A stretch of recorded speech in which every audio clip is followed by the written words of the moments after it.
ये है हमारा सुबेदार मेजर रमेश राम साहब का आवास।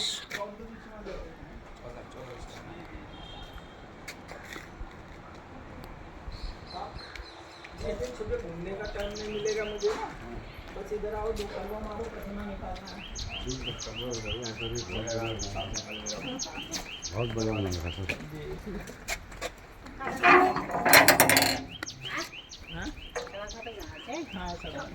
ठीक है मैम, ठीक।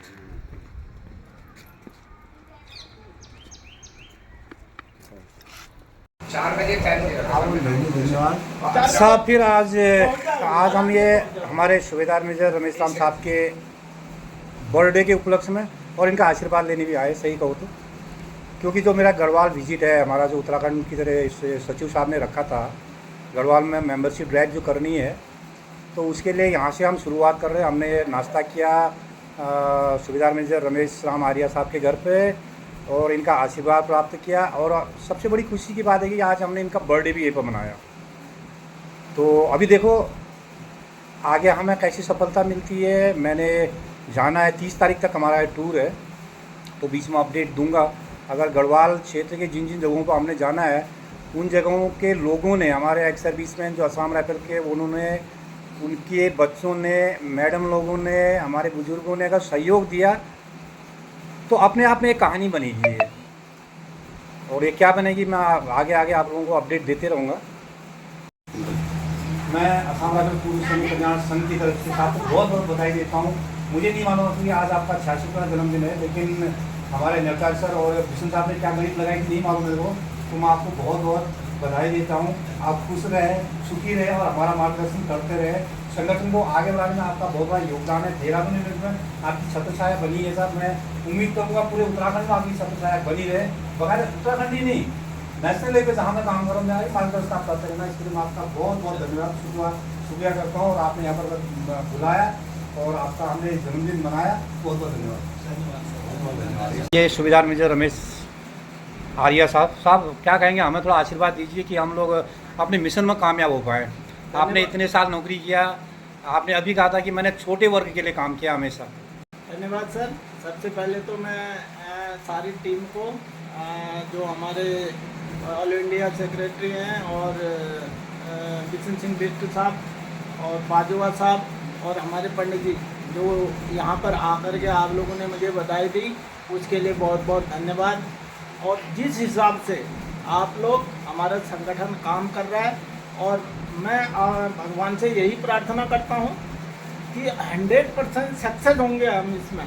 और आप जिस मुद्दे से निकले हैं और उसमें भी आप सक्सेस होंगे, और यही हमारे संगठन की और हमारे पूर्वजों की मनोकामना है। और उसको जहाँ तक हो सके हम उसको आगे ले जाएंगे।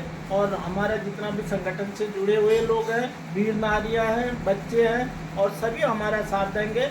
और इसी के साथ में मैं अपनी वाणी को विराम दूंगा और आप लोग अपने मकसद पर सक्सेस रहेंगे। धन्यवाद, उसके लिए बहुत बहुत धन्यवाद साहब। साहब एक चीज़ पूछूंगा थोड़ा सा आपसे, आपका समय लूँगा। आपने यूनिट कमांड करी, यूनिट के मतलब जो हमारा कहते हैं ना सिपाही लेवल में जनरल तक पहुँचे आप। आपने अभी कहा मैं सबसे छोटे वाले लोगों के लिए मैंने काम किया।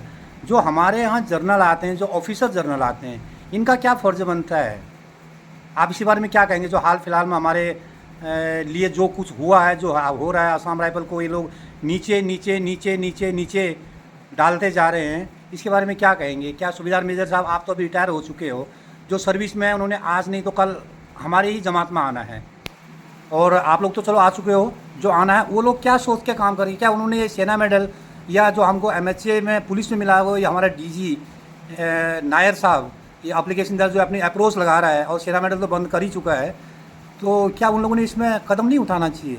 आर्मी का अफसर आएगा, ऑपरेशन हमारा सिपाही करेगा असम राइफल का, लेकिन सेना मेडल आर्मी वाला लेके जाएगा, असम राइफल वाले को पुलिस मेडल दिया जाएगा। सेना मेडल मिलना चाहिए। अगर वो हमें पुलिस मेडल दे रहे हैं, अपने आप सेना मेडल ले रहे हैं हमारे जवानों से काम करवा करके, तो उनको ठीक है यार, ये क्या बोलते हैं, अपने आर्मी में वापस चला देना चाहिए। अगर वो हमें कमांड नहीं कर सकते हैं, हमको पुलिस ही बनाना चाह रहे हैं, तो ठीक है, पुलिस के अफसर आएंगे, पुलिस के अफसर कमांड करेंगे हमको।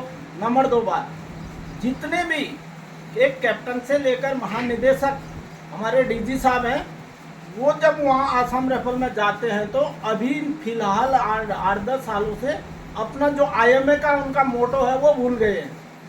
जिसकी याद दिलाता है नायर साहब हमेशा। जी जी जी, आईएमए का मोटो क्या है? आईएमए का मोटो कहता है सबसे पहले नेशन यानी देश, तुम जो भी काम करोगे, जो भी करना है तुमने देश के लिए करोगे।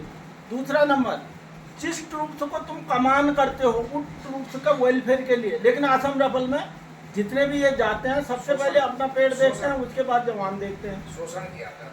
सबसे ज्यादा शोषण है। जो डीजी हमें कमान कर रहे हैं आज, उनको ये पता नहीं है कि ये आसाम राइफल है क्या, वो हमारा क्या वेलफेयर देखेंगे।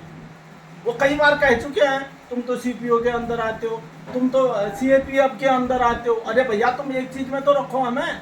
जब डीजी साहब को पता नहीं है तो नीचे के जो अभी नया अफसर जा रहे हैं उनको क्या पता होगा आसाम राइफल क्या है। इसलिए आसाम राइफल का ठीक है, हम कोर्ट केस का इंतजार कर रहे हैं।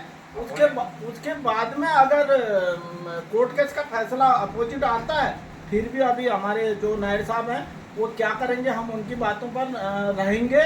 दूसरी बात, ये मैं सबसे बड़ी बात ये कहना चाहता हूँ, आज तक 190 साल होने जा रहा है आसाम राइफल को, लेकिन आज तक हमें न कोई आसाम राइफल का अफसर वो चीज़ दे पाया, न कोई आर्मी का अफसर हमें वो चीज़ दे पाया जो चीज़ नायर साहब ने हमें दिया है।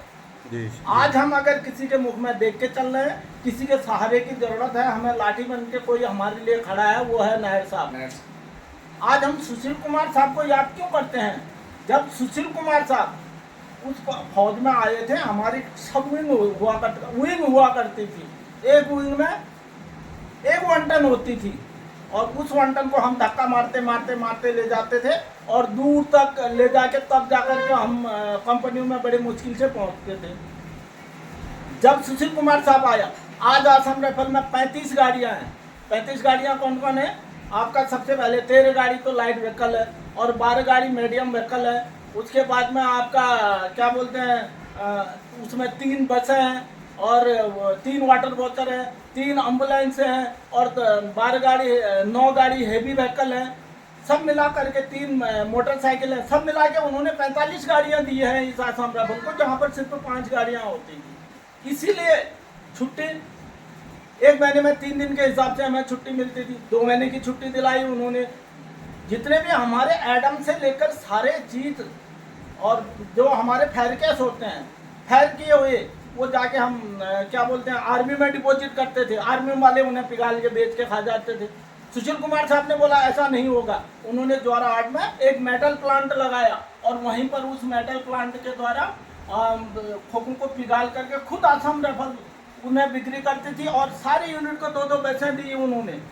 और इतना करने वाले जनरल साहब को आज भी हम मरने के बाद भी उनकी फोटो लेकर के हम सलूट कर रहे हैं। इसके लिए बहुत बहुत धन्यवाद। और बहुत लंबा हो जाएगा वीडियो, बनाएंगे। ठीक है साहब, धन्यवाद बहुत बहुत आपका। मैं आपको अपडेट देते रहूँगा और बीच में मैं 9-10 तारीख को आना है, फिर मैं आपसे आपके रियाय और सुलह लूँगा कि मैं हम आगे फ्यूचर में क्या कर सकते हैं। क्योंकि उत्तराखंड में हमारे सबसे मतलब देश भर, नेपाल और इंडिया में सबसे ज़्यादा हमारे एक्स सर्विसमैन हैं तो उत्तराखंड में है। जी जी जी। तो इसके लिए मेरे को किसी और काम से आना है, मैं आऊँगा यहाँ पर वैसे, और नौटियाल साहब हैं यहाँ पर, सहयोग देंगे, मुझे विश्वास है इनका भरपूर। आज के लिए इतना ही, धन्यवाद साहब। चलो धन्यवाद साहब, धन्यवाद।